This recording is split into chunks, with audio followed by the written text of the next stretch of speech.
Ingat. Ayun na! Ito! Ito! Dito na tayo! Dito na tayo! Tama! Ayun na! Ayun na! Magandang umaga ka, barangay! Pwede ba kayo makapasok? Pwede ba kayo makapasok? May naamoy ho kasi kami mabango! Ayun na nga, my friend! Sabi sa'yo! Sabi sa'yo, my friend eh! Lahat po! Yan, corned beef! Ayan! Ano po pangalan nyo? Pearl! Eh, ito po ito na si Tante. Anong pangalan niya tayo? John. John! John and Pearl! Pwede mo ba kami makaagahan? Pwede. Yan! Tara na, kaagahan tayo! Ayaw lang tayo. Yan, kaagahan tayo! Ito, mahigaw po na po ako dito ha! Ayan na! Ay, alam nyo? Parang alam nila na parating tayo, nadagdagan. Nadagdagan ang almusal nila, my friend! Ayan naman, ang saya! Ayan. Upo muna kayo Upo muna dito, kayo po. ate! Ate Pearl! Nanay Pearl! Ayan. So si Mami Pearl at si Ma- Daddy John. Yes! Ayan. Daddy John Ayan and ang Daddy ating mga Mami kabarangay. Pearl. Bati naman po Correct. kayo. Bati mo naman po muna kayo. Magandang umaga. Yan. Hello mga kabarangay. Ayun! Dati Nanonood ng saya. Love Story pa Alam natin niya, ang ating alam mga kabarangay nila. dito. Nako. Okay. Daddy John and Mami Pearl, ano po ba ang kwento ng pag-ibig nyo? Yun na, hindi na ako magpapatutunan. Hindi na kayo magpapaligoy-ligoy kasi yan ang gandang gusto namin. Gusto namin agad kilikin ngayong umaga Opo. ito eh. Nag-umpisa yun nung meron kaming canteen sa Central Market. Ah, yung uncle niya, security guard namin. Kasi 24 hours. Siya yung naghahatid nung kailangan ng uncle niya. Nakita ko yan. Ay! Araw-araw. Love at first sight, nanay. Oo. Yeah! Araw-araw inaabang ako dadaan niya. Hindi na ako nakatiis. Kinausap ko na yung uncle niya. Si security namin. Sabi ko, yung Pad ang pangalan ng pwede bang bumisita dun sa pamangkin mo? Nabotas. Samahan mo ako, hindi ko alam. Sabi ko na, pwede po. Ayan niya. Okay, isinet namin. Paano kami mapupunta? Ngayon, hindi ko alam yung lugar eh. Siyempre. Floating ano pala yun. Oo. Opo, opo. Floating village. Oo. Hello, shout out sa ating mga kababayan doon. May dala akong chocolate, korting puso. Uy, agad! Oo, at saka naka-Tony Perro tayo noon. Bakit ano pa meron? May mga malaki kwento ba yun? Oo, yung ganun. May agent export po ba yun? Yun, panahon kasi noon eh. Opo. Ayan. Eh, syempre, kay Mami Bakit Pearl ka na pinapawisan? tayo. Bakit ka pinapawisan? Bakit ka Kasi na pinapawisan? ano ko na. Naalala mo? Oh. Di nakita mo, nung nakikita mo po siya sa restaurant niyo po, nakikita niyo po bang na parang nagpaparamdam si sir? Hindi ko pa siya kilala nun. Dumadaan lang ako eh. Diretso lang ako sa tito ko eh. Hindi ko alam na sinabi na pala niya sa uncle ko. Di ano pong reaksyon yun? Nakita niyo yung si Sir Jan, pumupunta po sa Nabotas, tapos may dalang tsokolate, naghugwis puso. Nagulat tuloy ako kasi hindi ko pa siya kilala nun eh. Kasama siyang tito. And ano po nangyari? Araw-araw po bumibisita sa inyo? Tapos paano po nahulog ang inyong loob sa kanya? Kasi kasi nainip na ako kasi natanggal ako sa trabaho ko sa munisipyo ng Nabotas. Nainip, sabi ko kay tito ko, kahit anong trabaho papasukan ko. Pinasok din ako sa nila kasi kulang sila ng waitress. Pinasok ako din sa kanila. Hindi napalapit lang kayo sa isang lugar. Siyempre, masaya. Ayun. Mas okay, mas pabor sa'yo. Oo. Okay.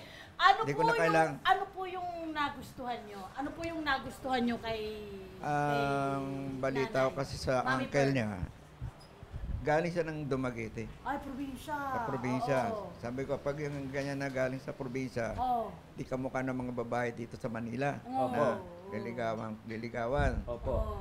Mami, So- na kita. Anong ginawa mong diskarte para makuha mo yung matamis na oo ni Nanay Pearl? Kindat lang ata. Nakakano naman ito! Oh, tapos, Ito, nagkain. gaano katagal po yung inyong panliligaw? May isang taon. Mahigit isang taon? Oo. Wow! Bakit nyo pinatagal ng isang taon?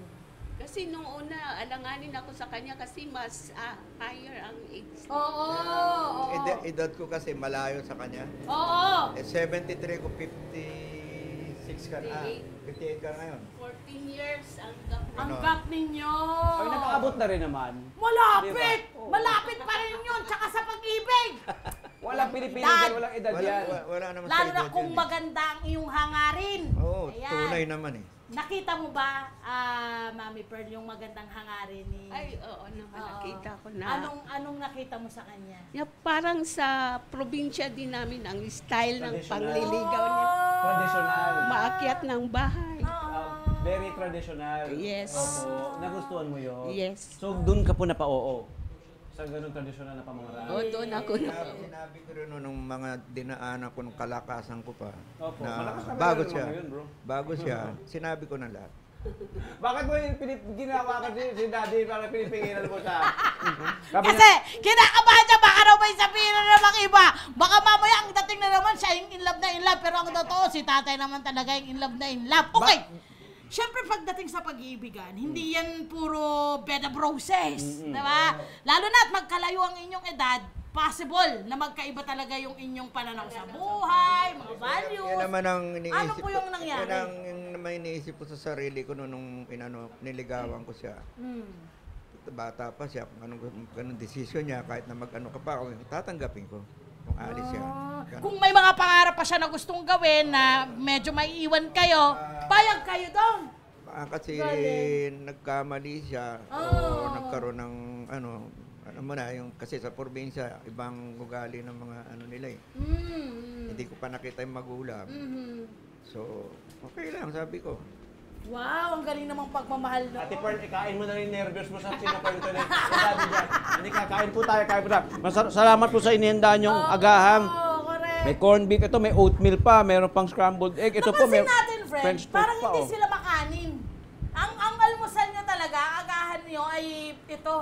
Anong tawag dito sa inyong agahan na to? Yung wheat bread lang na toasted. Oh, Tapos oatmeal. bakit ito? Saka Bakit ito yung mga napipili nyo? itlog. Kasi ito, maraming ano sa pag may edad ka na kailangan mo. Mas eh. maganda yan. Oo. Oo, tapos ito, Oatmeal fiber. fiber. Ayun. Oo, At sino naghahanda niyan? Ako po. Oh. Ate Pearl, kain ka na lang. Hayaan mo na magkwento si Kuya Ate dyan. Pearl, ano yung mga bagay na sa tingin mo nagpatibay sa inyong relasyon kahit na malayo yung age gap ninyo? Yung una, yung may tiwala ka sa itaas. Sa Diyos. At saka yung Lagi manalangin. Opo, Oo. no? laging na Manalangin, center of. Tapos yung pagmamahal niya sa akin, yung hindi nagbabago kahit Ayaw lang. kahit 32 years na kami. Tingnan nyo, Ganun nagpaplas. pa rin. Parang yung unang araw pa rin. Pag dinedate ko siya mula umaga hanggang gabi. Oh. Kulang pa. Date romantic. Kulang pa Ayun ang gusto kong malaman. Kasi di ba kagaya nito, matagal na rin silang mag-asawa, no?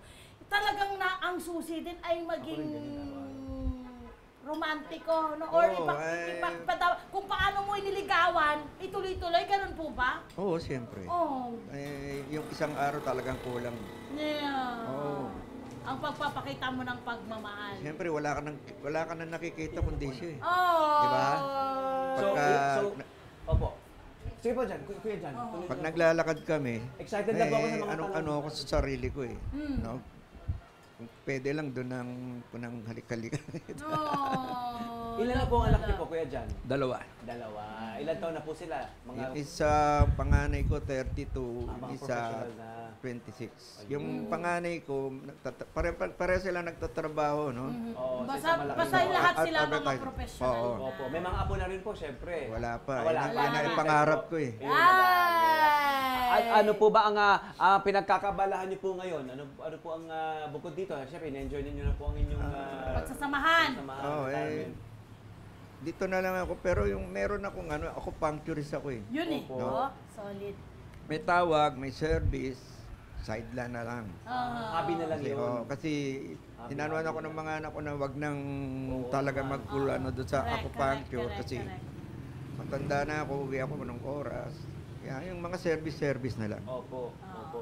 Ayan. Atos, gusto nating matanong, ano po yung ipinagpapasalamat nyo sa isa't isa? Unahin na natin si Daddy daw. Gusto niya marinig po Ah. Sabihin niyo, anong Anong pinagpapasalamat pinagpapasalamat niyo po kay Nanay? Nanay? Oo, kay Nanay. Wala akong, Dapat nakatingin ka sa kanya. wala akong masabi kasi halos lahat nakita ko na eh. Oh. Nahanap ko sa kanya lahat. Hindi na ako pwede magbago eh. So ikaw ay siya ay panghabang buhay. Siyempre. Yeah! Okay, dito na! Ako na! Parang gusto kong kainin lahat sa medyo naman feel na to. Si Nanay Pearl. Mami Pearl, ano pong pinagpapasalamat nyo kay Daddy Jan? Sabihin niyo po sa kanya. Ang pinagpapasalamat ako na binigyan ako ni Lord na kagaya niya. Oh. Mabait. Wala na akong hinihiling pa kahit maano yung AIDS niya sa akin. Pinagpapasensyan niya ako Bakit lagi. po kayo emotional? Kasi, first time. First time to eh. Na nagsabi siya sa'yo ng ganito. Oo, nasasabi. Tsaka yung interview ganito, hindi ano eh, di ba? Tsaka I think yun nga, sa kulturang Pinoy, kadalasan, yung mga nararamdaman nyo minsan, sa action nyo ibinapakita. Kagaya to, yung pagsisilbihan niya si tatay, pero sa in words, hindi nyo masabi. Ay, ito na, Manay Pearl, ito na yung chance mo. Magsabi na kayo sa isa't isa. Maraming bago salamat sa pagmamahal mo sa amin. Oh. Sa hirap at sa ginhawa. Nandiyan ka lagi. Oh, tay, hindi pwedeng siya lang, alam mo yan. Tingnan mo doon, tay, ano ba yan, tay? Ano, tay? Leng, Leng? tawag ko sa kanya. Okay. Sa tagal nating pagsasama, wala pa akong nakitang hindi ka nagbago sa akin, no? Doon ako nagpapasalamat sa iyo. Kaya kahit anong gawin ng ibang, meron man o mano, hindi ko nakaano yun doon. Sa'yo na lang. Okay. Yun. You only have eyes for her. Yes. Yes. Ako naman po may sasabihin po ko sa inyo. Hindi. Pwede po ba akong maging anak niyo lang mo? Parang sarap po ng pagkain niyo rito. Araw-araw, dami niyo pong corned beef. Hindi. Pero ang nahalata natin dito ay masaya po ang tahanan nila. Ano po? Masaya po. Everyday Sunday. Every day is a Sunday. Kaya ako nasabi yung, hindi lang kayong nagaganda sa amin. Opo. Mga barkada niya, birthday, walang lugar, pinapano namin dito. Basta marami kayong marami kayong nai-inspire dahil sa inyong love story. Mahanga sa amin yung chairman mo. Yes. Sabi, Kuya, panay pirming masaya sa lugar mo. Yan. Wala eh. Sabi ko, talaga. Maganda yung sinabi ni Daddy Jan, every day is a Sunday. Yes. At ang takeaway naman natin dito, love knows no age. Yes! Love knows no age. At kailangan ang mga pag-ibig ay palaging ipinapakita at ipinaparamdam at sinasabi. Ayun. Para ma-assure ang isa't isa na mahal na May sinasabi rin yung mga pagkain dito. Napusog na naman ako. Hindi ba ako makain? May sinasabi nga yung mga pagkain eh. Sabi niya, kain na tayo. Sabi ng mga mag-aala natin. Hi! Sumama naman sa Love mga Kanet 25. This is Love and New Verbo. For more love, Tunipet, and Arafang updates, just click the subscribe button and follow us on our Net25 social media pages at Net25 TV and Net25 Entertainment Facebook. See ya. I love ya.